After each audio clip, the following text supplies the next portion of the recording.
Vivir la infidelidad de mi ex esposa fue duro, pero viendo el desastre de su vida, me alegro de haberme librado de una persona tan tóxica. Hoy habría sido mi 10º aniversario de bodas con mi ex esposa, Anabel de 34 años. Yo tengo 32 años, y nuestra historia comenzó cuando estábamos en la secundaria. Éramos esa pareja que todo el mundo pensaba que iba a durar para siempre. Comenzamos a salir en la escuela, continuamos durante la universidad y poco después nos casamos. Todo parecía perfecto. Tuvimos 3 hijos juntos. Durante los primeros años de matrimonio, Anabel decidió quedarse en casa como ama de casa. Pero con el tiempo, esa rutina comenzó a pesarle. Lo hablábamos, y ella siempre decía que quería más para su vida. Un día, decidió volver a la universidad para terminar su carrera. Era un gran paso, y yo estaba orgulloso de ella. Sin embargo, cuando ya estaba a un semestre de graduarse, me dijo que esa carrera ya no la motivaba y que había decidido abandonarla. En su lugar, comenzó a trabajar como camarera en un restaurante local. Al principio, me pareció un cambio positivo. Su mejor amiga, Mónica, trabajaba en el mismo lugar, así que tuvo alguien con quien apoyarse.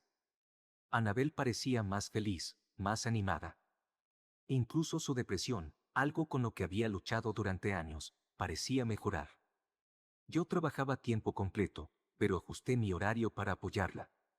Los mejores turnos en el restaurante eran por las noches y los fines de semana, así que me encargué de más cosas en casa. Llevaba a los niños a la escuela, los recogía, y también me ocupaba de sus actividades deportivas y extracurriculares. Además, hacía la mayor parte de la limpieza, las compras y la colada. Sabía que ella había pasado por momentos difíciles, incluida una época en la que intentó quitarse la vida, así que para mí, su bienestar emocional era una prioridad. Después de unos meses trabajando en el restaurante, Anabel comenzó a hablarme de su grupo de amigos en el trabajo. Una noche me mencionó a Daniel, un cocinero de 24 años. Al principio, no pensé mucho en ello. Me contaba historias normales del trabajo, anécdotas sobre clientes difíciles, situaciones graciosas entre compañeros y el típico drama de un restaurante lleno de empleados jóvenes. Con el tiempo, empecé a notar algo diferente. Anabel hablaba de Daniel con más frecuencia y mencionaba detalles que no parecían del todo necesarios, como él la hacía reír o como a veces le decía que era bonita. Me sentí incómodo, así que una noche decidí hablarlo con ella. Le dije que, desde mi perspectiva, su relación con Daniel estaba cruzando un límite profesional. Ella me aseguró que no pasaba nada y que él simplemente era alguien divertido con quien trabajar. Aún así, mis dudas no desaparecieron. Con el tiempo, dejó de hablar de él, diciendo que ya no interactuaban tanto. Traté de confiar en ella y seguir adelante, pero nuestro matrimonio comenzó a deteriorarse. Ya no teníamos tiempo para nosotros. No había más noches juntos, ni momentos especiales. Sentía que estábamos viviendo como compañeros de cuarto, no como pareja. Aunque no tenía pruebas, había algo en mi interior que me decía que Anabel no estaba siendo completamente honesta conmigo. En marzo de este año, una noche Anabel no volvió a casa después del trabajo. Últimamente se había vuelto común que saliera con sus compañeros después de sus turnos. Siempre me decía que iban a tomar algo o simplemente a relajarse juntos. Durante un tiempo, me alegraba por ella, porque parecía que por fin tenía amigos con quienes socializar después de años de estar tan aislada. Esa noche, intenté esperarla despierto en el sofá, pero terminé quedándome dormido. Cuando desperté eran como las 3 de la mañana, y cuando me di cuenta de que no había regresado, la llamé varias veces. Empezaba a preocuparme, pensando si algo malo podría haberle ocurrido. En la tercera llamada, finalmente contestó. Su voz era breve y seca. Me dijo que había bebido demasiado y que se había quedado a dormir en casa de Mónica, su mejor amiga. Aseguró que volvería en la mañana, y luego colgó. Ahora bien, conozco a Mónica desde hace años. Es una vieja amiga de Anabel, y nuestras familias incluso solían salir juntas. Nuestras hijas son mejores amigas y tienen la misma edad. Esa misma noche, Mónica y yo habíamos estado en el ensayo de baile de nuestras hijas. Yo sabía perfectamente que después del ensayo, Mónica se había ido directamente a casa con su hija. Esto significaba que Anabel no podía estar en su casa, como decía. Decidí que no era momento de confrontarla, no con tan poco sueño y con los niños por despertarse en unas horas. Pero mientras intentaba calmarme y dormir un poco, recordé que teníamos una aplicación de control parental en nuestros teléfonos para monitorear la ubicación de nuestra hija. También compartíamos nuestras ubicaciones entre nosotros a través de esa misma aplicación. Abrí la app y busqué frenéticamente. Su ubicación no estaba en casa de Mónica, ni cerca de ningún lugar conocido. Estaba en un edificio de apartamentos a varios kilómetros de distancia. Y no era un edificio cualquiera, era el mismo edificio que Anabel había señalado como el lugar donde vivía Daniel, el cocinero del restaurante, cuando pasamos por ahí en auto alguna vez. Me quedé despierto en el sofá durante las siguientes 3 horas, sin saber qué hacer o qué decir.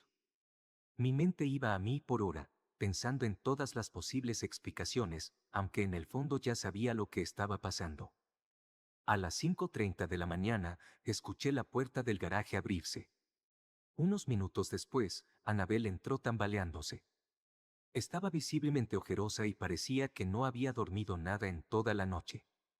Le pregunté directamente dónde había estado y por qué no había vuelto a casa.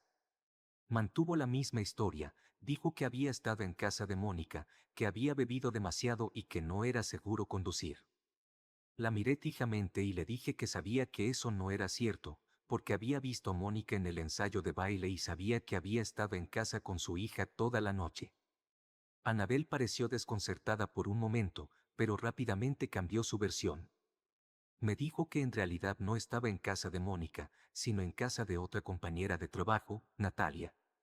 Obviamente, otra mentira. Natalia vive en una casa unifamiliar, no en un edificio de apartamentos. Entonces, con la voz más calmada que pude reunir, le respondí, ¿de verdad? Porque según la ubicación de tu teléfono, pasaste la noche en un edificio. En ese momento, hubo un silencio tan largo que sentí que el tiempo se había detenido. Finalmente, respiré hondo y la pregunté, ¿estás teniendo una aventura con Daniel? Ella me miró, dudó y, sin decir una sola palabra, asintió con la cabeza. En las semanas siguientes, intentamos decidir si valía la pena salvar nuestro matrimonio o si todo había llegado a su fin.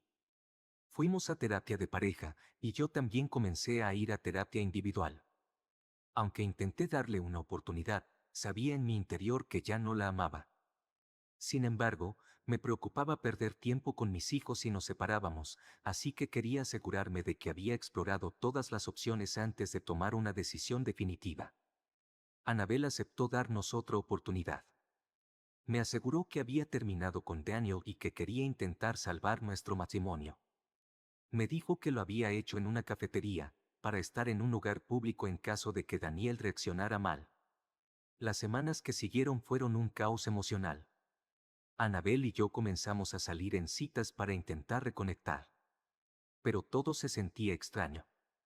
Era como una primera cita incómoda, en la que ambas partes se esfuerzan por encontrar algo de qué hablar, aunque en este caso ya nos conocíamos de toda la vida. Había pocos momentos buenos y demasiados incómodos. Una semana después de esto, descubrí que Anabel seguía hablando con Daniel. Aunque ya solo estaba con ella, por mis hijos, fue un golpe devastador.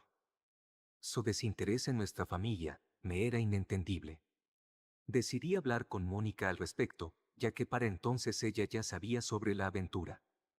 Mónica, junto con otras amigas del restaurante, organizó una especie de intervención para hablar con Anabel y tratar de hacerla entrar en razón.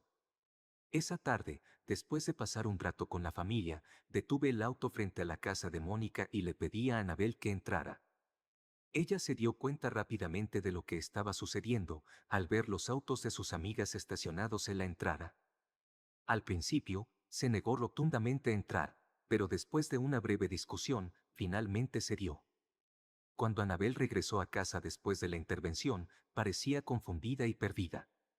No pude creer, cuando me dijo que necesitaba tiempo para pensar si quería estar conmigo o con Daniel. Esa noche nos fuimos a dormir con un silencio abrumador en la casa.